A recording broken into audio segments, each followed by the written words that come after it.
आज हम पढ़ेंगे क्लास 11th की एनसीईआरटी जो कि ज्योग्राफी की है। वो काफ़ी टफ मानी जाती है तो लेकिन मैं आपको एक्सप्लेन करूँगा। और दोस्तों ये सिर्फ मेरी जो टीचिंग है ये सिर्फ आप कह लो कि सिर्फ एनसीईआरटी टेक्स्ट बुक से है, बल्कि अगर आप पूरी ज्योग्राफी पढ़ना चाहते हो तो मेरा एक वीडियो अवेलेबल है इसी पे, तो आप पढ़ सकते हो। शायद वो डिलीट अगर हो गया होगा तो मैं दोबारा अपलोड कर दूँगा। तो बट पहले आप इसको पढ़िए क्योंकि एनसीईआरटी की लैंग्वेज काफ़ी इंपॉर्टेंट है। तो चलिए मैं आपको पढ़ाने जा रहा हूँ शुरुआत से। एक एक लाइन पढ़ूंगा आपके लिए और आपको बस सुनना है, ठीक है। जो लोग बिगिनर्स हैं उनके लिए तो और भी ज़्यादा इंपॉर्टेंट है, बिकॉज उन्होंने कभी शायद पढ़ी ना हो, और एक बार मेरे साथ पढ़ने के बाद में वो लाइन बाय लाइन चीज़ को समझेंगे और पढ़ेंगे। और किसी भी एग्ज़ाम के लिए, चाहे एसएससी हो, यूपीएससी हो, यूपीपीसीएस हो, उसके लिए काफ़ी इंपॉर्टेंट है। शुरू करते हैं। और अगर आप चैनल पर नए हैं तो प्लीज़ चैनल को सब्सक्राइब करिए, बेल आइकन दबाना मत भूलिएगा। शुरू करते हैं। After learning about how earth was born, कि अर्थ कैसे बनी, ये हम सीख चुके हैं इस book. How it evolve it's crust, इसने अपनी क्रस्ट को कैसे इवॉल्व किया। इवॉल्व का मतलब होता है कि स्टेप बाय स्टेप आगे बढ़ना। एंड अदर इनर लेयर्स, और जैसा कि हमने पढ़ा था कि क्रस्ट होता है, मेंटल होता है, कोर होता है, धरती की लेयर, वो सब पढ़ चुके हैं हम लोग हैं। अगर आप हमारे यूट्यूब चैनल पे देखोगे पढ़ चुके हैं। और ये बुक भी बता रही है कि जो आगे चैप्टर है, मैंने हर एक चैप्टर को हर एक वीडियो में कवर किया है। How its crystal plates moved and are moving, इसकी जो क्रिस्टल प्लेट्स हैं, जैसा कि आपको पता होगा कि इंडिया की, जो हम इंडिया में रहते हैं तो इंडिया की प्लेट और ऑस्ट्रेलिया की प्लेट, दोनों ही प्लेट आपस में टकरा रही हैं। इंडिया की प्लेट और ऑस्ट्रेलिया की प्लेट एक ही है और ये यूरेशिया की प्लेट में टकरा रही है, इसीलिए हमारे माउंटेन बने हैं, उनको हम बोलते हैं हिमालयाज़ माउंटेन, ठीक है। तो ये प्लेट्स आपस में टकरा रही हैं और आपस में प्लेट मूव कर रही हैं। And other information about earthquake के बारे में भी पढ़ चुके हैं हम लोग हैं, और वोल्केनिज्म्स के बारे में पढ़ चुके हैं, रॉक्स एंड मिनरल्स के बारे में भी पढ़ चुके हैं जो अर्थ की क्रस्ट में पाए जाते हैं। आपको पता होगा 98% जो मिनरल्स हमारे हैं वो 8 हैं, जिसे हम पढ़ा चुके हैं, मैं आपको पढ़ा चुका हूँ, ठीक है। कि किससे किससे हमारी जो क्रस्ट है बनी है, कंपोस्ट आपका मतलब बनी है, ठीक है। अब टाइम आ गया है, it is time to know in detail. अब डिटेल में जानेंगे हम कि surface of earth on which we live, कि अपनी सरफेस के बारे में जानेंगे कि जिस पे हम रहते हैं। अब डिटेल में जानेंगे, जान तो चुके हैं थोड़ा बहुत पहले से ब्रीफली, बट अब हम जानेंगे क्योंकि पहले हमने प्लेट को पढ़ लिया, सारी प्लेट्स को, मतलब अर्थ ओवरऑल पढ़ लिया, बट अब हम फीचर्स उसके जानेंगे, एक एक डिटेल जानेंगे उसके बारे में कि उस प्लेट भी आखिर क्या है जिस प्लेट में रह रहे हैं हम लोग हैं, ठीक है। चलिए शुरू करते हैं। First of all, earth crust is very dynamic. Earth की क्रस्ट, जैसा कि मैंने आपको बताया था कि अर्थ की क्रस्ट प्लेट्स मूव कर रही हैं, ये बहुत डायनेमिक है। मतलब कि इस प्लेट के अंदर इतनी सारी चीज़ें हैं कि जब मैंने आपको कहा था कि सिर्फ प्लेट्स हैं मूव कर रही हैं, 7 मेजर प्लेट्स हैं, बहुत सारी माइनर प्लेट्स हैं। जुआन डे फूका है एक प्लेट, और एक नाज़का प्लेट है जो कि साउथ अमेरिका में है। जुआन डे फूका है जो कि साउथ अमेरिका उसमें है। सऊदी अरेबियन प्लेट है, और फिलीपींस प्लेट है, north American plate, south American plate, Antarctic plate, Eurasian plate, African plate, Indian ocean plate, Pacific plate. इस तरीके की जो प्लेट्स हैं, ये सारी प्लेट्स मैंने बताई थी आपको। बट अब उन हर एक प्लेट के फीचर के बारे में जानेंगे कि ऑब्वियसली लगभग सारी प्लेट में सेम फीचर मिलते हैं, क्योंकि हमको कॉन्सेप्ट समझने हैं तो हम समझेंगे शुरू। इसीलिए कहा गया कि एक एक प्लेट के अंदर इतने फीचर्स हैं कि वो आप समझ करके ही अपना माथा पकड़ लोगे, तो इसीलिए बोला गया डायनेमिक। डायनेमिक का मतलब होता है कि वेरी कॉम्प्लेक्स, जो चीज़ बहुत डिफ़िकल्ट हो, ऐसा नहीं कि समझने में, बल्कि जो चीज़ जिसको हम इतना सिंपल मान रहे थे वो उतनी है नहीं। तो ये बताने का प्रयास किया जा रहा है कि अर्थ की क्रस्ट बहुत डायनेमिक है, कि जिस नेचर ने, जिस प्रकृति ने बनाया है वो काफ़ी डायनेमिक है। You are well aware that it has moved and moves vertically and horizontally. आपको पता है कि जैसा मैंने आपको बताया कि टकरा रही हैं प्लेट्स, तो ये प्लेट एक है इंडो ऑस्ट्रेलियन और ये है यूरेशियन, मान लो प्लेट्स, तो टकरा रही हैं। तो अभी ये हॉरिजॉन्टली मूव कर रही हैं, बट टकरा करके ये क्या करेंगी, ये माउंटेन बनाएंगे। कौन सा? हिमालयन माउंटेन बनाएंगे ये। तो जब ये ऐसे मूव कर रही थी तो ये हो गया हॉरिजॉन्टल, और जब ये माउंटेन बनाया इन्होंने तो उनको बोलेंगे हम लोग वर्टिकल मूवमेंट, है ना। तो उनको हम बोलेंगे vertical movement. Of course it moved a bit faster in the past than the rate at which it is moving now। Obviously बात है कि जब इंडो ऑस्ट्रेलियन प्लेट मान लो यहाँ थी और यूरोपियन प्लेट मान लो यहाँ थी, तो जब इनके बीच में माउंटेन नहीं बना था तब तो ये बहुत तेज़ी से भाग रही होंगी, है ना। लेकिन जैसे ही टकरा गई तो टकराने के बाद भाई ये इधर फोर्स लगाएगी, ये इधर फोर्स लगाएगी, तो माउंटेन बिल्डिंग प्रोसेस शुरू होगी ना। तो टकराने के बाद में वैसे भी चीज़ें धीमी हो जाती हैं ना। आप समझ गए, आप समझ रहे होगे ना इस चीज़ को। तो जैसे कि मान लो कोई रोड पे है, अभी मान लो कोई एक बाइक जा रही है और एक आगे ट्रक खड़ा हुआ है, तो अभी तो बहुत तेज़ है, लेकिन जब टकरा जाएंगे आपस में तो स्पीड लोगों की स्लो हो जाएगी। तो यही है बात कि पास्ट में बहुत फास्ट थी, लेकिन अब स्पीड स्लो हो गई, बिकॉज हर जगह टक्कर ही हो रही है। नॉर्थ अमेरिका में देखो रॉकीज़ बने हुए हैं, साउथ अमेरिका में देखो एंडीज़ बने हैं। तो जहाँ जहाँ माउंटेन बन रहे हैं टकराने से ही माउंटेन बने हैं। ये जो माउंटेन आप देख रहे हो आज दुनिया भर में जो बने हैं, ये सिर्फ और सिर्फ टकराने से ही बने हैं माउंटेन्स, कभी न कभी मेजरली। ठीक है, the differences in the internal forces operating from with in the earth की इंटरनल, जो कि धरती के अंदर से जो फोर्स लग रही है वो क्रस्ट को बना रही है ना। Which built up the crust have been responsible for variations in outer surface, कि धरती के अंदर से जो फोर्स लग रही है, जो प्रोसेस हो रही है वोल्केनिज्म की, डायस्ट्रॉफिज्म की, मैं सब पढ़ाऊंगा आगे आपको। तो वो क्या कर रही है, वो धरती पर जो लैंडफॉर्म्स जितने हैं उनको बना रही है। Earth surface is being continuously subjected to external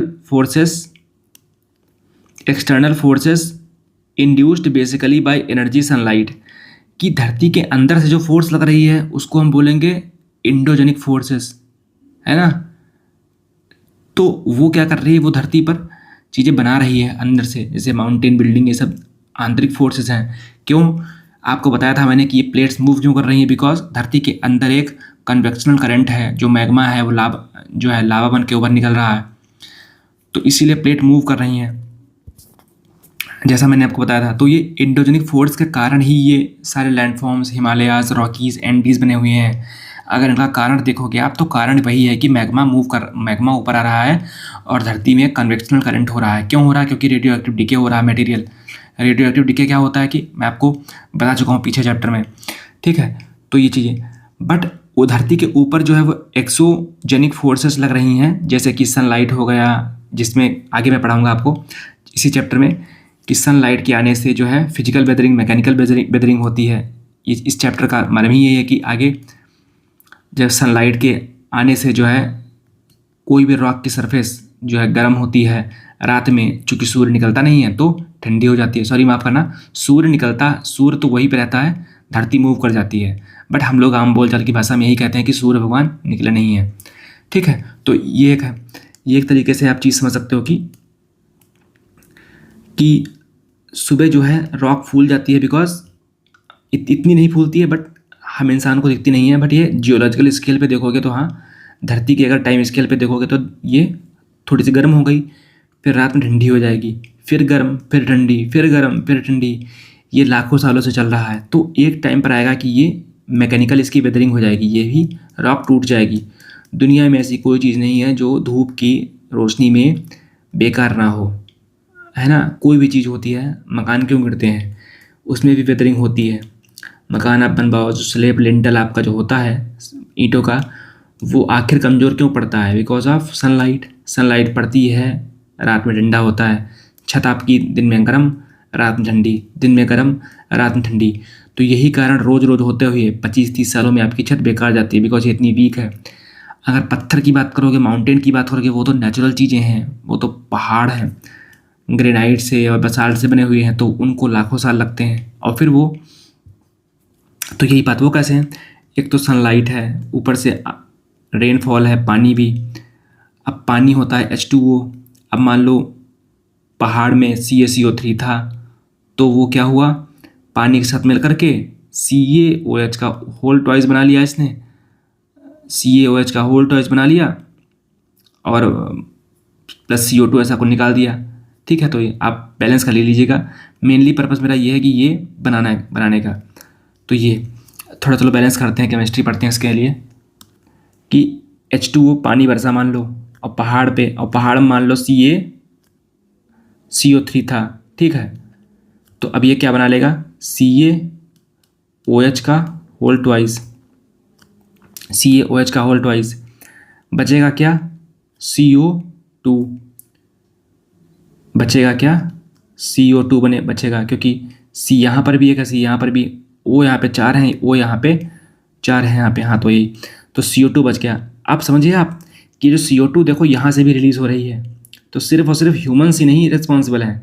जितनी ही रेनफॉल होती है अभी तक लाखों सालों में, और जहाँ जहाँ पर CaOH का होल ट्वाइस किसी रॉक में, पहाड़ में, पत्थर में है, तो वो भी CO2 रिलीज़ करता है ना। तो हमको तो CO2 और रेट पे कम करनी चाहिए, बिकॉज जो ह्यूमंस तो कर ही रहे हैं, नेचर भी तो CO2 रिलीज़ कर रहा है बहुत सारे फॉर्म में। ऐसे ही बहुत सारी चीज़ें होंगी जहाँ से CO2 रिलीज़ होता होगा, ठीक है। तो यही चीज़ें हैं। तो ये सारी चीज़ें, आइस हो गई, आइस भी आखिर वाटर है, सनलाइट हो गई, रेनफॉल हो गई, रेनफॉल बहुत तरीके की होती है एक, है ना। तो ये सब चीज़ें हम लोग जब पढ़ते हैं, आगे बढ़ेंगे, तो ये सारी चीज़ें क्या होती हैं, ये एक्सोजेनिक फोर्सेस हैं, ये धरती पर चीज़ों को बिगाड़ती है। और जो एंडोजेनिक फोर्सेस थी, जैसे कि डायस्ट्रॉफिज्म, वोल्केनिज्म, डायस्ट्रॉफिज्म, फिज्म प्लस वोल्केनिज्म, ये चीज़ों को बनाती है। इनके लिए हम बाद में चीज़ें पढ़ेंगे, अभी आगे आने वाली चीज़ें हैं तो पढ़ेंगे, ठीक है। तो जो चीज़ें बनाती जो धरती के अंदर सरफेस निकलती हैं, जो धरती के सरफेस के अंदर से चीज़ें ऑपरेट होती हैं, उनको बोलते हैं हम लोग एंडोजेनिक फोर्सेस। और जो बाहर से, जो जैसे सनलाइट हो गई, आइस हो गई, इसको, और रेनफॉल हो गई, विंड हो गई, ग्लेशियर्स जो टूटते फिरते हैं, इसको हम क्या बोलेंगे, इसको हम बोलेंगे एक्सोजेनिक फोर्सेस। तो internal forces are still active, internal forces अभी भी एक्टिव हैं थ्रू डिफरेंट इंटेंसिटीज, इंटेंसिटी बदल गई है। Earth surface is being continuously subjected to by external forces within earth atmosphere, earth के एटमॉस्फेयर से, and by internal forces from within, internal forces भी एक तरीके। The external forces are known as exogenic forces and internal forces are known as endogenic forces. Actions of exogenic forces, जो बाहर के जो forces हैं वो वियर डाउन करती हैं, मतलब डिग्रेड करती हैं रिलीफ को या एलिवेशंस को। रिलीफ का क्या मतलब है कि धरती का सरफेस अगर मैं सतह पूरा मान लूँ, तो कहीं पर प्लेटो है, कहीं पर माउंटेन है, कहीं पर हिल्स हैं, तो ये क्या है, रिलीफ फीचर्स हैं। रिलीफ फीचर क्या मतलब है कि रिलीफ फीचर का मतलब कोई माउंटेन है, कोई प्लेटो है, कोई ये है, कोई वो है, इस तरीके से ये, ठीक है। तो क्या है कि फिलिंग अप आप बेसिन्स एंड डिप्रेशंस, तो ये सारी चीज़ें जो हैं काम करता है। कौन करता है, एक्सोजेनिक फोर्सेस। ये क्या करते हैं, जैसे मान लो ये माउंटेन था, तो यहाँ पे मटेरियल टूटा, यहाँ से पहाड़ का कुछ, तो ये टूटा, तो इसको बोलेंगे वेदरिंग, जो कि यहीं पे गिर गया, इसका मूवमेंट नहीं हुआ, सिर्फ और सिर्फ ये ग्रेविटी के फोर्स में गिर गया, तो इसको बोलेंगे वेदरिंग। ट्रांसपोर्ट हुआ और फिर जाएगा, ये डिपॉजिट हो जाएगा, ट्रांसपोर्टेशन डिपॉजिट, तो इसको बोलेंगे हम लोग इरोजन, ठीक है, erosion. On earth surface, the phenomenon of wearing down of relief variations on earth surface is known as gradation. The phenomenon of wearing down, जो एक्सोजेनिक फोर्सेस जो वियर डाउन करती हैं, मतलब घिसती हैं हमारे ऊपर के माउंटेन्स को, प्लेटोज को, है ना। ये कैसे कैसे होता है, सनलाइट से होता है, आइस से होता है, विंड से होता है, रिवर से होता है। आपको पता होगा कि कितना सारा सिल्ट, कितने सारे पत्थर, कितना सारा सब कुछ, गंगा रिवर, ब्रह्मपुत्र रिवर, ये सारी जो हैं समुद्र में डालती हैं, समुद्र में फेंकती हैं। तो इस पूरे प्रोसेस को क्या बोलते हैं, इस पूरे फिनोमेना को क्या बोलते हैं हम लोग, हैं ग्रेडेशन। तो अगर कोई आपसे पूछे कि ये जो गंगा रिवर जो सुंदरबन डेल्टा में जो इतना सारा सिल्ट डिपॉजिट कर रही है, मिट्टी, इतनी रेत डिपॉजिट कर रही है, वो उसे हम क्या बोलेंगे, तो उसको बोलेंगे gradation. The endogenic forces continuously elevate और built up parts of the earth surface. जो धरती के अंदर से जो फोर्सेस जो ऑपरेट हो रही हैं, वो धरती के हिस्सों को बना रही हैं, बिल्ड कर रही हैं, है ना, एलिवेट कर रही हैं, उठा रही हैं, बिल्ड कर रही हैं parts of earth surface, earth के सरफेस को। अतः उन्हें exogenic processes fail to even out, क्योंकि वो इतनी पावरफुल थी पास्ट में भी, अभी भी, कि जो बाहर की जो फोर्सेस हैं, बाहर की जो एंडोजेनिक फोर्सेस धरती की सरफेस सतह अगर थी तो एंडोजेनिक प्रोसेस क्या कर रही हैं, माउंटेन बना रही हैं एक तरीके से, और एक्सोजेनिक फोर्सेस क्या कर रही हैं, ये माउंटेन को बिगाड़ रही हैं, घिस रही हैं। बट जो एक्सोजेनिक फोर्सेस हैं वो फेल रही हैं कंप्लीटली इनको इरोड करने में, इसलिए तो भाई माउंटेन हमारे पास अभी भी हैं आज भी। अगर सोचो हवा इतनी तेज़ होती या रिवर्स इतनी ज़्यादा तेज़ होती कि ये सारे माउंटेन को बहा ले जाओ, समुद्र में डाल दो जा करके, और धरती को बिल्कुल सफाचट कर दो, तो हम मानते कि ये जो फोर्सेस हैं ये काफ़ी कामयाब रही हैं। बट यहाँ पे लिख के आ रहा है कि exogenic forces even fail to even out का मतलब समतल करना, समतल करने में फेल रही हैं। द रिलीफ वेरिएशंस का मतलब क्या, ऊपर कहीं ऊंचा कहीं नीचा, कहीं ऊंचा कहीं नीचा, ये variation relief variations on the surface of earth. So अतः variations remain as long as the opposing actions of exogenic and endogenic forces continue. Variations हमेशा रहेंगे, ये इसको इवन आउट करेगा, ये इसको एंडोजेनिक फोर्स क्या करेगी, दोबारा से बनाती है, इवन अभी भी बना रही है। अगर आज भी देखो तो हमारा जो, अगर आपसे कोई पूछे कि एंडोजेनिक फोर्स ज़्यादा ताकतवर रहा है, एंडोजेनिक फोर्स ताकतवर ज़्यादा रहा है या एक्सोजेनिक, तो आप बोलोगे एंडोजेनिक, बिकॉज अभी भी माउंट एवरेस्ट जो हमारा ऊपर ही उठ रहा है हर साल, तो इसका मतलब है कि हमारा जो एंडोजेनिक फोर्स है वो ज़्यादा है।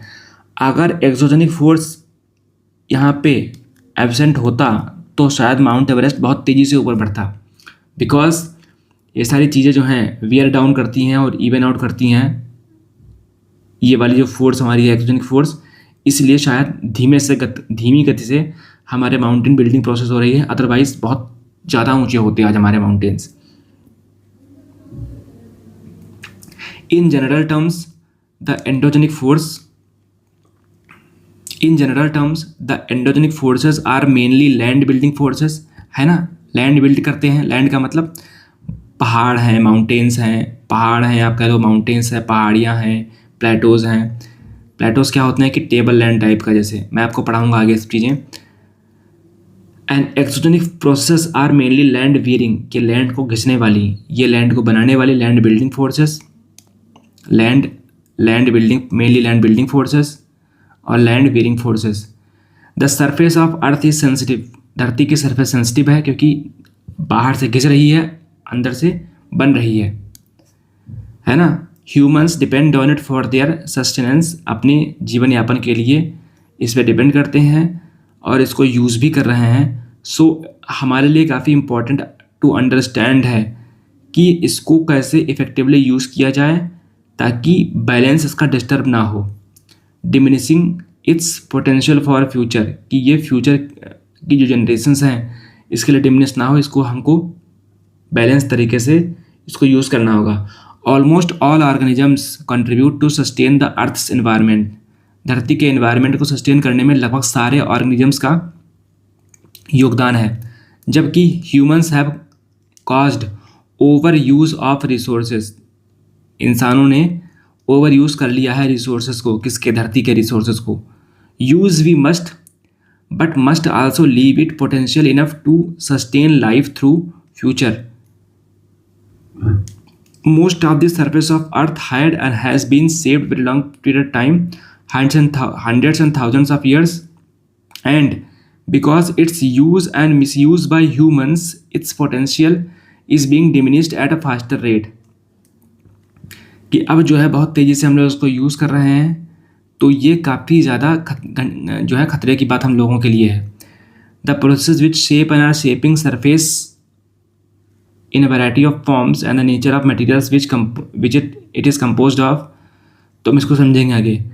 जियोमॉर्फिक प्रोसेस क्या होती हैं इसको आगे हम समझ रहे हैं, ठीक है।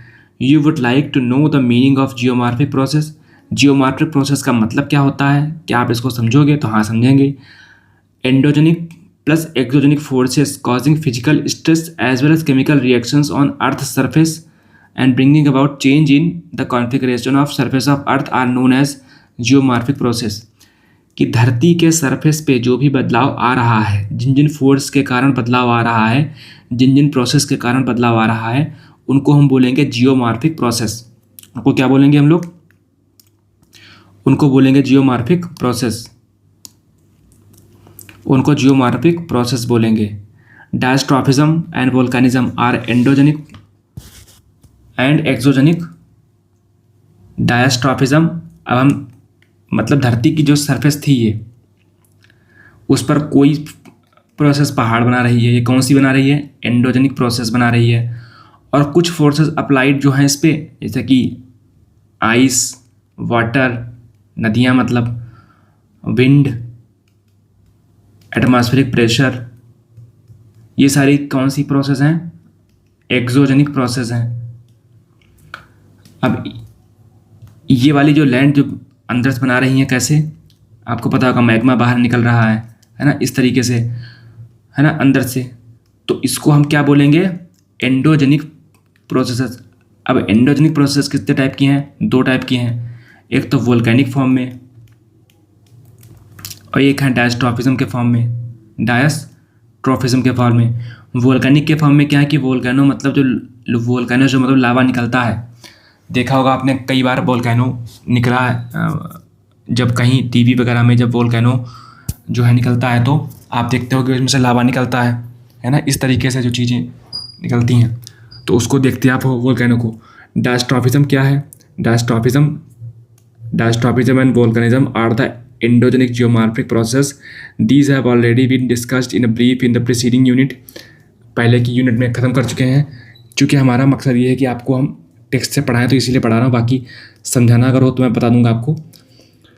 Weathering and mass wasting, and weathering का मतलब घिसना, जैसा मैं बता चुका आपको। Mass wasting, erosion, deposition are, ये पढ़ाऊँगा मैं आपको, ये सारी चीज़ें पढ़ाऊँगा मैं आपको दोबारा से। एक्सोजेनिक, ये मैंने पढ़ाया नहीं आपको, खाली ब्रीफली बताया था। exogenic geomorphic process, therefore these exogenic geomorphic process are dealt in this chapter. इस चैप्टर में ये पढ़ेंगे हम लोग। any exogenic element of the nature like water, ice, wind, ये exogenic element है।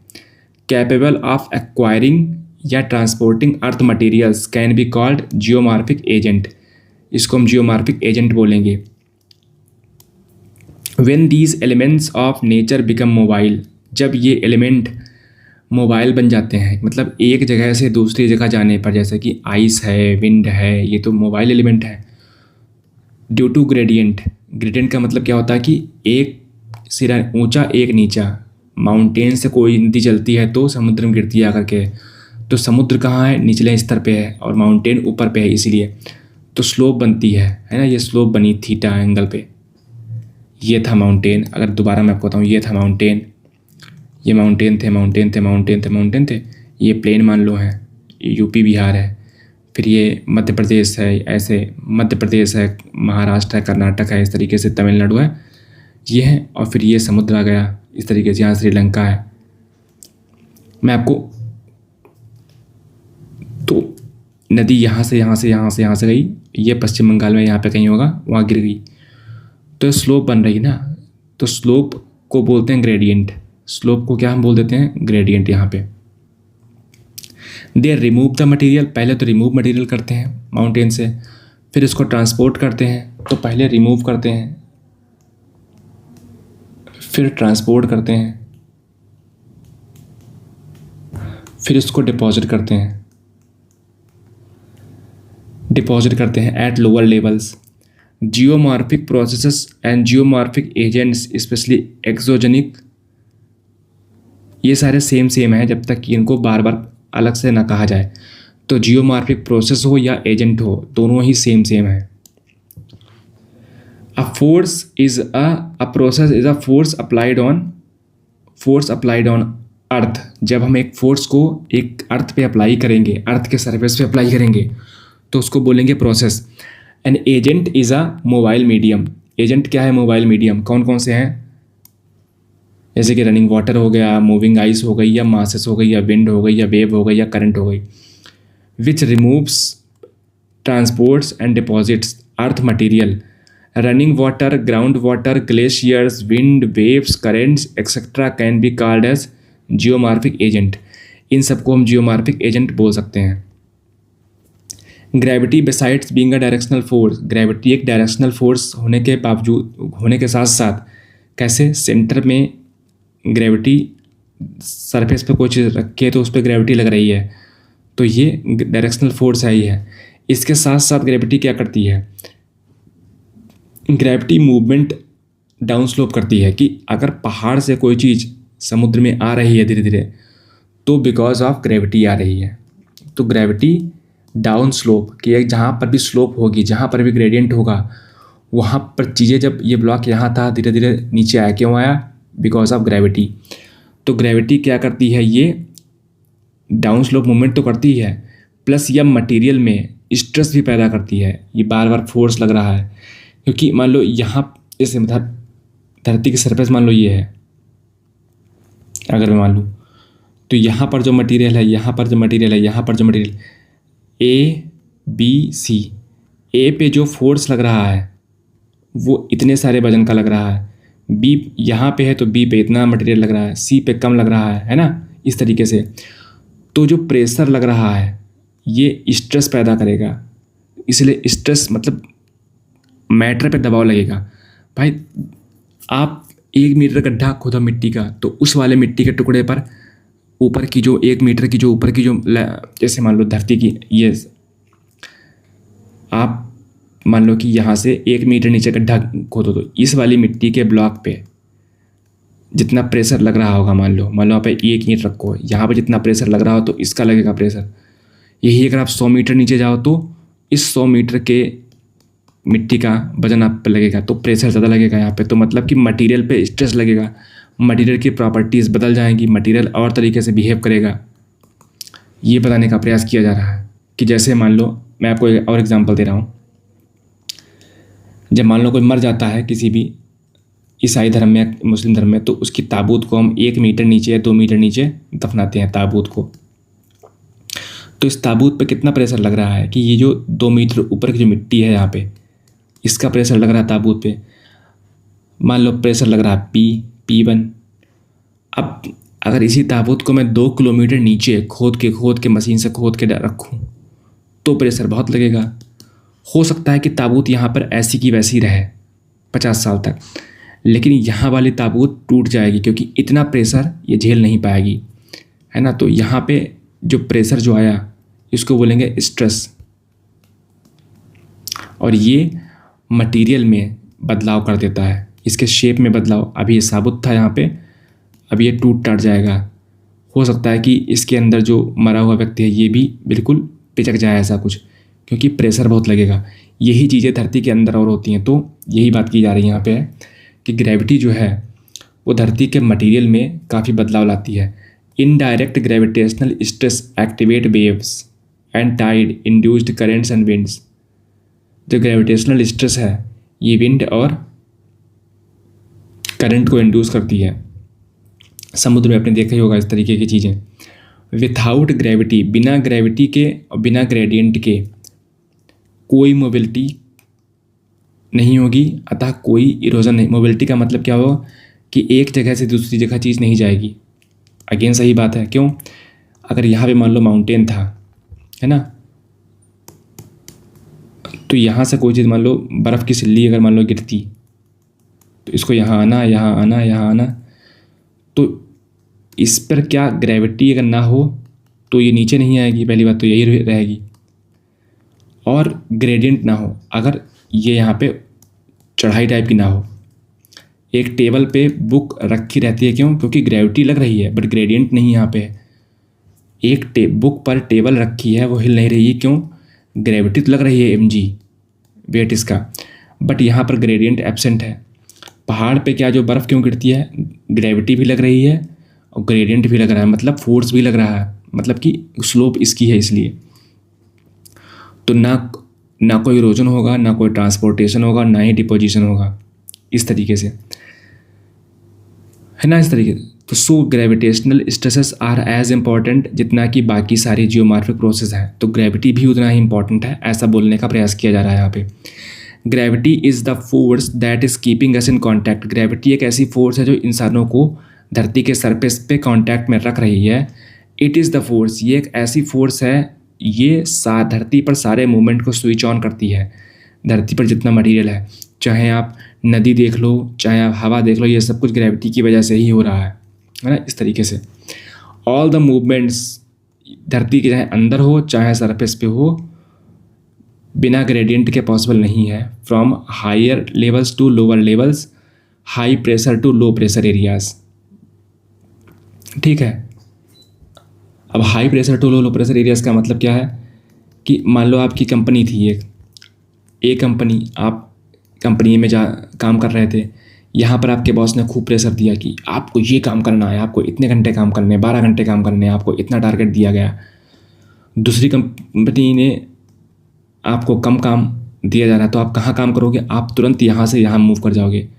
जो काम इंसान के साथ होता है कि इंसान हाई प्रेशर में काम नहीं कर सकता है, वो वहाँ से मूव करके लो प्रेशर एरिया में जाता है। इस कंपनी में कम प्रेशर है, सिर्फ 8 घंटे का काम है, यहाँ पर 12 घंटे का काम है। तो वैसा ही होता है बाकी चीज़ों में भी कि हाई प्रेशर से लो प्रेशर तक विंड भी जाती है और मटेरियल भी फ्लो करता है।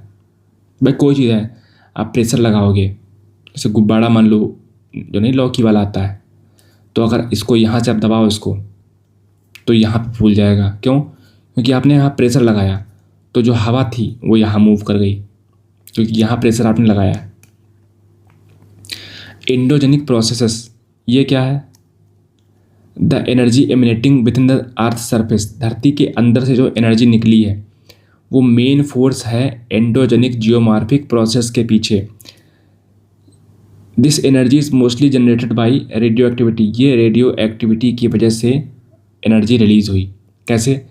रेडियो एक्टिव मटीरियल जो है वो बड़ा था, वो डिके हो रहा है इसीलिए, प्लस धरती के रोटेशन से और प्लस टाइडल फोर्स से और प्लस प्राइमोर्डियल हीट से। तो 4 चीज़ों से धरती के अंदर से हीट निकल रही है। कौन कौन सी? रेडियो एक्टिविटी, जो मटेरियल हमारे हैं यूरेनियम, आइसोटोप वगैरह वगैरह, प्लूटोनियम, ये सारे जो हैं डिके हो रहे हैं, मैं आपको पढ़ाऊँगा आगे। रोटेशन का, धरती रोटेट कर रही है तो कन्वेक्शनल करंट बन रहा है वहाँ पे कोर में और अपर मेंटल एस्थनोस्फीयर में, इस तरीके से। और भी टाइडल फोर्स, मून का और सन का जो हमारे धरती पर लग रहा है वो भी है। और प्राइमोर्डियल हीट, अगेन जो रेडियो एक्टिविटी, जो मटेरियल जो हमारी धरती के अंदर जो हीट अभी भी है वो मेंटल से वो निकल रही है कहीं ना कहीं आउटर कोर से, तो वो भी एक चीज़ है। और डेंसिटी डिफरेंशिएशन आज भी लागू है। जब धरती बनी थी तब से डेंसिटी डिफरेंशिएशन हो रहा है और आज भी जारी है। इसीलिए रेडियो एक्टिव डिके क्यों हो रहा है? क्योंकि रेडियो एक्टिव डिके जब होता है, यूरेनियम जब ऐसे अगर होता, डिके ना होता, तो तब तो ये कोई भी कन्वेक्शन करंट होता ही ना कन्वेक्शन करंट होता, ना ही ये लावा ऊपर निकलता, और ना ही माउंटेन बनते, ना ही प्लेट हटती। जब प्लेट नहीं हटती, प्लेट एक पास रहती, तो कोई चीज़ पॉसिबल ना होती। बिकॉज डिके हो रहा है तो लावा निकल रहा है, लावा निकल रहा है तो धरती की प्लेट मूव कर रही है, प्लेट मूव कर रही है तो इसीलिए जीवन संभव है शायद धरती पे। अदरवाइज धरती के सिर्फ एक जगह पे ही जीवन होता। तो यूरेनियम डिके कर रहा है, डिके करने के बाद में हो जाता है हल्का। आपको पता है कि डेंसिटी डिफरेंशिएशन के कॉन्सेप्ट के हिसाब से जो हल्की चीज़ है वो धरती की सतह की तरफ भागती है। तो ऐसा ही हो रहा है कि धरती की सतह की तरफ लोग क्यों धरती की सतह की तरफ जो भी मटेरियल भाग रहा है वो इसलिए क्योंकि डेंसिटी उसकी कम हो गई है। और धरती का नियम है कि धरती के कोर में हाईएस्ट डेंसिटी है और धरती के जो सरफेस पे कम है कंपैरेटिवली, और जो एटमॉस्फेयर के सबसे जो ऊपर की लेयर है उस पर तो और भी डेंसिटी। तो यहाँ पर धरती के एटमॉस्फेयर में सबसे कम डेंसिटी और धरती के कोर के अंदर सबसे हाई डेंसिटी। तो डेंसिटी सबसे नीचे सबसे ज़्यादा, ऐसे से। और जहाँ जहाँ पर अगर मान लो कुछ ऐसी जगह है कि ऊपर डेंसिटी ज़्यादा नीचे कम, तो ये ऊपर वाला टूट के ये ऊपर भाग जाएगा, ये तोड़ देगा। ये इस तरीके से काम चल रहा है कब से? 4.5 अरब साल से ये काम चल रहा है, जब से धरती बनी हुई है। धरती का एक ही काम है कि इंसान चाहे रहे न रहे, कोई चाहे रहे न रहे, उसको कोई फ़र्क नहीं पड़ता। उसका धरती का काम सिर्फ है कि डेंसिटी डिफरेंशिएट करना। उसी के प्रोसेस में अगर हम लोग हो भी गए तो कौन सा हम लोगों ने एक तरीके से महान काम कर दिया। सोचो एक हमारी औकात क्या है धरती के मुकाबले में। ठीक है, this energy due to geothermal gradients. Geothermal का मतलब, जियो का मतलब धरती और थर्मल का मतलब टेम्परेचर डिफरेंस जो है, ग्रेडियंट। यहाँ टेम्परेचर ज़्यादा, यहाँ टेम्परेचर कम, जैसा मैंने आपको बताया। And heat flow from with in induces diastrophism. Heat जो फ्लो हो रही है धरती के अंदर से वो इंड्यूस करती है डायस्ट्रॉफिज्म को एंड वोल्केनिज्म को इन द लिथोस्फेयर। लिथोस्फेयर का मतलब एस्थेनोस्फेयर के नीचे से, लिथोस्फेयर के नीचे क्या है, एस्थेनोस्फेयर। तो वहाँ से हीट जनरेट होती है due to variations in geothermal gradients and heat flow from within crystal thickness. जो धरती की जो क्रस्ट है, crystal thickness and strength and the action of endogenic forces are not uniform, hence a tectonically controlled original crustal surface is uneven। तो diastrophism हम लोग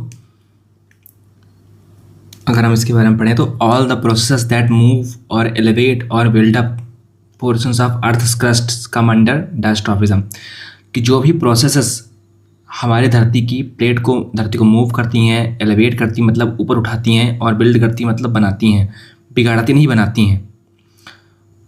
अर्थ के crust के पोर्शन को, अर्थ का क्रस्ट मैंने आपको बता चुका हूँ कि नीचे कोर है, कोर में दो चीज़ आती हैं, इनर कोर आउटर कोर। उसके ऊपर आती है, अगर मैं आपको इसे बनाऊँ दोबारा से ब्रीफली, थोड़ा सा अगर बनाऊँ मैं आपको, तो अगर इसको मैं कोर दे दूँ, इसको अगर मैं मेंटल दे दूं, और इसको अगर मैं क्रस्ट दे दूं, ऐसे ये क्रस्ट है और ये चीज़ें यहाँ से यहाँ तक है, इसको बोल दूंगा लिथोस्फेयर। और अगर मैं इस वाली चीज़ को अगर बोल दूं, मैं हरा हरा जो लाल के ऊपर है टिप्पा लगा हुआ है, इसको अगर मैं बोल दूं एस्थेनोस्फेयर, और ये बोल दूं लोअर मेंटल, ये बोल दूं मैं लाल वाला को अपर मेंटल। अपर मेंटल के बाद में एस्थेनोस्फेयर, एस्थेनोस्फेयर के नीचे है ये लोअर मेंटल, और कोर जो है ये वाला है अपर कोर यूसी, और नीचे वाला है लोअर कोर, इसको है लोअर कोर। तो ये चीज़ें हैं। तो ये जो नीला वाला जो ये गोल पोर्शन जो ये वाला है, इसको अगर मैं देखूं तो जो भी इसमें चीज़ें बन रही हैं, माउंटेन वगैरह वगैरह, या कोई भी कॉन्टिनेंट बिल्डिंग प्रोसेस हो रही है, तो इसको हम बोलेंगे डायस्ट्रॉफिज्म। इनमें तीन चीज़ें आती हैं। एक होती है ओरोजेनिक। ओरोजेनिक का मतलब होता है जो माउंटेन बनाने वाली प्रोसेस है। ओरोजेनिक का मतलब क्या है कि माउंटेन बनाने वाली जो प्रोसेस है उसको बोलेंगे ओरोजेनिक प्रोसेस। और जो कॉन्टिनेंट्स बनाने वाली प्रोसेस है उसको बोलेंगे एपिरोजेनिक प्रोसेस। फिर अर्थक्वेक वगैरह आते हैं, ये भी कहीं ना कहीं धरती को अंदर से बिल्ड करते हैं। प्लेट टेक्टोनिक्स अगेन ये भी हॉरिजॉन्टल मूवमेंट ऑफ प्लेट करते हैं। तो ये चीज़ें, तो चार प्रोसेस जो हैं वो हमारी डायस्ट्रॉफिज्म के अंदर इम्पोर्टेंट हैं। तो मैंने आपको पढ़ा दिया, ठीक है। In the process of orogeny the crust is severely deformed into folds. तो क्रस्ट जो है ये डिफॉर्म हो जाए, टूट जाती है। कहीं पर मान लो माउंटेन बिल्डिंग प्रोसेस में आपको पता है क्रस्ट टूट जाती है। तो जैसा कि हिमालय माउंटेन बना हुआ है, तो इंडो ऑस्ट्रेलियन प्लेट और इधर वाली है यूरेशियन प्लेट। तो ये जब ये प्लेट इधर बढ़ रही है, ये प्लेट इधर बढ़ रही है, तो माउंटेन तो हमारा ऊंचा हो रहा है। बट हमारी जो प्लेट है ये भी छोटी हो रही है, बिकॉज ये वाली प्लेट अंदर घुसी जा रही है ना। तो ये जो क्रस्ट है डिफॉर्म हो रही है, मतलब टूट रही है। तो धरती जो है इंडो ऑस्ट्रेलियन प्लेट जो है वो इधर नॉर्थ की तरफ मुड़ रही है, मतलब कि जो तिब्बत पठार के नीचे घुसी जा रही है। आप कह लो कि घुसी जा रही थी शुरुआत में, लेकिन अब जो है आप कह लो हल्की ऊपर भी जा रही है, तो फोल्ड हो रही है, इसलिए हम लोग उनको फोल्ड माउंटेन बोलते हैं। मैं आपको पढ़ाऊंगा आगे चल के। Due to epeirogeny there may be simple deformation. Orogeny की एपिरोजनी में कुछ नहीं होता है कि एक तरीके से ज़्यादा कुछ नहीं होता है, बट क्योंकि कॉन्टिनेंट्स बिल्ड होना है, ज़रूरी नहीं कि माउंटेन बने ही बने। Orogeny is a mountain building process, whereas epirogeny is a continent building process. Though the processes of orogeny and epirogeny, earthquake और plate tectonics, ये जो है फॉल्टिंग और फ्रैक्चरिंग ऑफ क्रस्ट से ही इनका संबंध है। फॉल्टिंग या fracturing of crust, all these processes cause pressure, volume, temperature change. Processor, volume, temperature change इनमें आता है, ठीक है। और ये क्या करते हैं बाद में रॉक में बदलाव लाते हैं कि जब प्रेशर बदलेगा, टेम्परेचर बदलेगा, वॉल्यूम बदलेगा तो रॉक में बदलाव तो आएगा ही आएगा। रॉक का मतलब क्या है, मैं आपको पढ़ा चुका हूँ। रॉक क्या होती हैं, एक रॉक मिनरल से मिलकर बनी होती है, कई सारे मिनरल्स, मिनरल 1, मिनरल 2, मिनरल 3, और एक मिनरल में कई सारे एलिमेंट्स होते हैं। इस वाले मान लो सपोज करो ये वाला रॉक, इसमें अगर ABC है एलिमेंट तो इसमें PQR है, मान लो ऐसा, और इसमें MnO है। तो इस तरीके से आप समझ सकते हो कि रॉक में डिफॉर्म होता है। अब volcanism includes the movement of molten magma on to धरती पर या टूवर्ड्स अर्थ सरफेस, धरती के सरफेस पे, and also formation of many intrusive and extrusive volcanic forms. Many aspects of volcanism have already been dealt in detail। कि volcanism क्या है कि जब धरती के अंदर जो मैग्मा है, जब धरती के सरफेस पे आता है, धरती के सरफेस पे जो आता है, अगर धरती के अंदर ही रह गया वो मैग्मा और फिर उसने कुछ लैंडफॉर्म बनाया, जैसा कि मैं आपको पढ़ा चुका हूँ, तो उसको हम बोलते हैं इंट्रूसिव लैंडफॉर्म। और जब धरती के ऊपर आता है, सरफेस पे आता है, तो उसको हम बोलते हैं एक्सट्रूसिव लैंडफॉर्म। और एक्सट्रूसिव वोल्केनिक जो फॉर्म्स होते हैं वो हमारे एक्सोजेनिक फोर्सेस से वियर और टियर होते हैं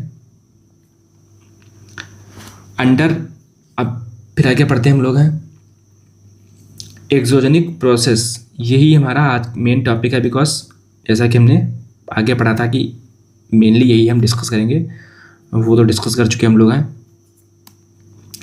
Exogenic processes derive their energy from atmosphere determined by ultimate energy from the sun and also the gradients created by tectonic factors। Gravitational forces जो है act upon the earth having sloping surface। Gravitational forces वहीं पर act करेंगे जहाँ पर surface sloping होगी, मतलब gradient होगा, and मैटर का मूवमेंट प्रोड्यूस करेगा, मतलब कि मैटर एक प्लेस से दूसरे प्लेस में मूव करेगा डाउन स्लोप, है ना। इसको हम क्या बोलेंगे, force applied per unit area is stress. Stress is produced in solid, stress solid में प्रोड्यूस होती है पुलिंग से या पुशिंग से, एंड इसको और डिफॉर्मेशन भी कॉज करता है। डिफॉर्मेशन होता है कि जब भी रॉक हमारी में पुल पुश होता है तो वो डिफॉर्मेशन कॉज करता है, मतलब कि उसमें बदलाव आता है, मतलब कि वो टूटता है। The forces acting along the faces of earth are shear stress। कि जो भी धरती के फेस पे जब कोई मतलब रेन अगर रेनफॉल हुई तो हम उसको बोलेंगे shear stress। And it is this stress that breaks the rock, कि रॉक को ब्रेक करता है। बार बार लाखों सालों से, लाखों करोड़ों साल से पानी गिर रहा है एक रॉक पे, कभी न कभी तो वो रॉक को तोड़ेगा। इसके बारे में बाद में बात करेंगे हम लोग। एंड अदर, इसको मैकेनिकल, अगर आप केमिकल वेदरिंग बोलोगे तो ठीक रहेगा। And other earth material, rock को और अदर अर्थ मटेरियल को। The shear stress result in angular displacement और स्लिपेज। बिसाइड्स, इसके साथ साथ gravitational stress material become subject to molecular stress and that may be caused by number of factors amongst which temperature changes, crystallization and melting are the most common। crystallization और melting जो ज़्यादा common है। chemical processes normally lead to loosening of bonds। chemical processes जो है bond को loose, अभी हम पढ़ेंगे इसके बारे में, क्योंकि chemical weathering से क्या होता है, between grains की जो रॉक की जो बीच में जो आप कह लो कि मान लो एक रॉक है वो CaCO3 की बनी है, अब इस पर पानी गिरा तो H2O गिरा, ये रॉक थी CaCO3 की, तो मैंने आपको बताया कि CaOH का होल ट्वाइस बनेगा कैल्शियम हाइड्रोक्साइड और प्लस बनेगा यहाँ पे CO2, ठीक है। तो ये क्यों बना, क्योंकि ये CaCO3 का जो था रॉक ये कमज़ोर था, टूट गया, बॉन्ड जो था वो टूट गया, इसीलिए तो बना है, ये लूजनिंग ऑफ बॉन्ड्स बना, टूट गया। सॉल्युबल मिनरल्स और सीमेंटिंग मिनरल्स ये जो डिजॉल्व हो गए, basic reason that leads to weathering, mass movements, and erosion and deposition is the development of stress in the body of earth material. As there are different climatic regions on earth's surface, the exogenic geomorphic processes vary from region to region. Temperature and precipitation are two. Temperature और precipitation में बहुत सारी चीज़ें आती हैं, जैसे कि rainfall भी एक चीज़ आती है प्रेसिपिटेशन में, है ना। आप कह लो कि बहुत सारी चीज़ें आती हैं, तो हम पढ़ेंगे इसके बारे में। तो are the two important climatic elements that control the various processes. ठीक है, टेम्परेचर और प्रेसिपिटेशन ये दो इम्पॉर्टेंट चीज़ें हैं जो क्लाइमेटिक एलिमेंट्स को जो कंट्रोल करते हैं वेरियस प्रोसेसेस को। ठीक है, all exogenic geomorphic process are covered under term denudation. Denude का मतलब होता है कि वियर डाउन करना, जैसा कि पहले पढ़ चुके हैं। डेनुडेशन इसका एक अलग वर्ड है, डेन्यूडेशन, घिसना।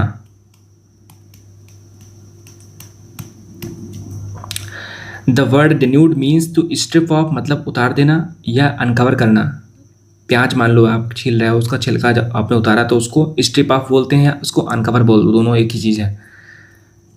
वेदरिंग, मास वेस्टिंग का मतलब क्या है कि हिमालय पहाड़ का थोड़ा सा टुकड़ा टूट गया, चला गया, तो इसके अगर आप हिमालय माउंटेन से पूछोगे क्या हुआ बेटा, हिमालय बेटा क्या हुआ, तो हिमालय क्या बोलेगा, मास वेस्ट हो गया साहब। मूवमेंट, हाँ तो ये जो मास जब मूव करेगा तो इसको मूवमेंट बोलेंगे।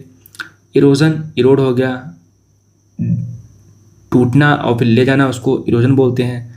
Transportation are included in denudation. The flow chart gives denudation processes and their respective force, की इसके पीछे फोर्स क्या है। It should become clear from this chart, ये इस चार्ट से क्लियर हो जाना चाहिए कि each process there exist are distinctive force, कि हर प्रोसेस के पीछे एक फोर्स, हर प्रोसेस जो प्रोसेस हो रही है उसके पीछे एक फोर्स लगता ही लगता है। As there are different climatic regions, different climatic जो रीजन्स हैं धरती की सरफेस पे, वो थर्मल ग्रेडियंट्स की वजह से हैं, जो कि लैटिट्यूडनल और सीजनल और लैंड और वाटर की उससे बन के आए हैं एक तरीके से। Exogenic geomorphic process vary from region to region, region to region ये वेरी करते हैं। The density, type and distribution of the vegetation which largely depend upon precipitation and temperature exert influence indirectly on the exogenic geomorphic process पर depend करते हैं। Within different climatic regions, there may be local variations of the effects of different climatic elements due to altitudinal differences, aspect variations, and variation in amount of insolation received by north and south facing। कि मतलब ये बोल रहा है कि बहुत सारी चीज़ों पर इम्पैक्ट होता है डेनुडेशन जो होती है। एक तो क्लाइमेट कैसा है, कहाँ पर ज़्यादा डेन्यूड होगा, ज़्यादा बारिश हो रही तो वहाँ पर ज़्यादा डेन्यूड होगा, ज़्यादा हवा चल रही तो वहाँ ज़्यादा डेन्यूड होगा। जैसे न्यूजीलैंड और ऑस्ट्रेलिया के बीच में 60 डिग्री लैटिट्यूड पे फ्यूरियस 40, रोरिंग और स्ट्राइकिंग 60 हवा चलती हैं, तो वहाँ पर डेन्यूड ज़्यादा होगा। ठीक है, तो इस तरीके की चीज़ें मैं आपको याद रखनी है। Climatic factors being equal and intensity of action of exogenic geomorphic process depends upon the type and structure of rock. अब रॉक का टाइप कैसे है, अगर रॉक CaCO3 चूने की बनी है तो जल्दी वो घिस जाएगी, अगर ग्रेनाइट या बसाल्ट की है तो देर में, तो ये भी है type of rock. The term structure includes aspects of rock, folds, faults, orientation, inclination of beds, presence and absence of joints, bedding planes, hardness, softness of the constituent minerals and chemical susceptibility of mineral constituents, ये सब चीज़ें देखने को मिलेंगी। Different types of rocks with differences in their structure offer varying resistance to various geomorphic process. A particular rock may be resistance to one process, एक rock जो है वो किसी एक प्रोसेस से हो सकता है रेजिस्टेंस शो करे बट दूसरे से ना करे, ये भी चीज़ें हो सकती हैं। अंडर वेरिंग कंडीशंस, अलग अलग क्लाइमेट कंडीशंस में भी ऐसा हो सकता है कि एक रॉक हो सकता है कि सर्दियों में ज़्यादा, एक रॉक टाइप ऐसी हो सकती है कि एक तरीके के रॉक सर्दियों में ज़्यादा घिसे, गर्मियों में कम घिसे, बरसात में और कम घिसे। एक हो सकता है कि बरसात में बहुत घिसे, फिर गर्मियों में घिसे और सबसे कम सर्दियों में घिसे। तो ये रॉक का स्ट्रक्चर भी डिसाइड करता है। The effect of the most of the organic geomorphic process are small and slow, बहुतों का स्लो होता है, बहुतों का फास्ट होता है मूवमेंट, ठीक है। Finally it boils down to, अतः ये निष्कर्ष निकल जाता है, बॉयल्स डाउन का मतलब निष्कर्ष एक तरीके का, to one fact that the differences on the surface of earth though originally related to crustal evolution continue to exist in some form or the other due to differences in this type and structure of the earth। तो ये सब चीज़ें हैं, हम लोग पढ़ेंगे इसमें थोड़ा बहुत इसमें आगे। तो ये हम एक नेक्स्ट वीडियो में दोस्तों कवर करते हैं, बड़ा लंबी काफ़ी वीडियो हो जाएगी, ठीक है। और जियोमॉर्फिक चैप्टर में बहुत कम टॉपिक्स हैं तो हम उसको कवर कर लेंगे धीरे धीरे।